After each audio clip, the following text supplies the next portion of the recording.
Essential tips for veiny arms that actually work. Today, I'm going to share with you some habits that will help you develop vascular arms.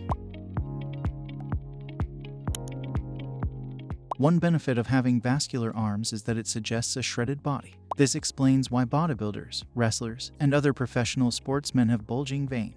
Genetic variables can definitely affect your potential to develop increased vascularity. However, even casual exercisers might significantly increase their risk of developing additional veins in their arms. Losing body fat gradually. The most important element in developing a vascular appearance is a person's body fat percentage. The subcutaneous fat lies beneath the skin and conceals the outline of the veins. As a result, the leaner you are, that is, the lower your body fat percentage, the more noticeable your veins are. Similar to abs veins, which typically appear on the arms and other parts of the body when your body fat percentage is between 10 and 12%, the key in this situation is to lose fat without losing muscle. Muscle gain. If you're thin but lacking vascularity in your arms, follow these tips. Having greater muscle will boost your vest regularity more. Raise weights. A fat loss phase shouldn't go longer than necessary because doing so increases the chance of you running out of muscle energy. Make sure to do weight training. Include both heavy weights and light weights in your workouts to maintain as much muscle as you can during the fat reduction period by using heavier loads for 5 to 10 reps. Increasing the volume of your workouts while using lesser weights for longer rep ranges, such as 10 to 15 or 15 to 25,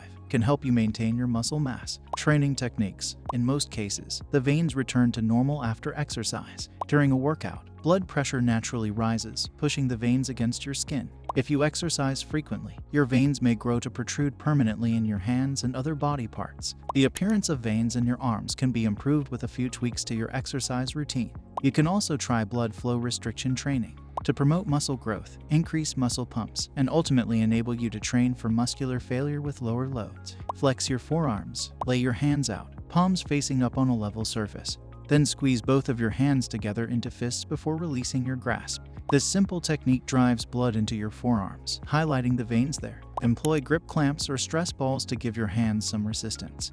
But even better, employ this technique during strength training, holding the position of greatest muscle tension for no longer than 20 seconds at the end of each session. Stay hydrated. Additionally, staying hydrated increases blood flow throughout your body, which causes muscle pumps to get fuller and bigger. For adult men and women, experts advise drinking between 3/4 and 1 gallon of water per day. If you are dehydrated, you risk decreased gym performance and poor muscle growth. Your need for water usually increases if you exercise frequently. Drink an additional 1 to 1.5 liters of water per hour if you're sweating a lot, because the amount of water the body loses via sweating varies from 3/4 to 2 liters per hour, depending on the intensity of your workout and the temperature of the gym or room.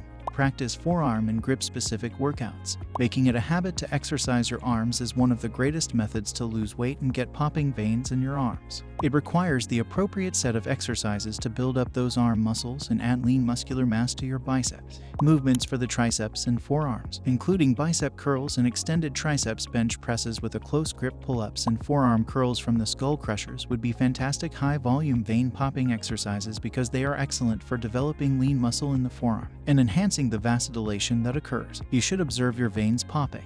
Foam roll both before and after exercise. Foam rolling is regarded as a warm-up to develop flexibility, but it's also a simple and fast approach to raising nitric oxide in the bloodstream, which can improve circulation and blood vessel dilation. In addition to that, if anyone can get vascular arms, foam rolling improves recuperation and can be done as often as desired each day.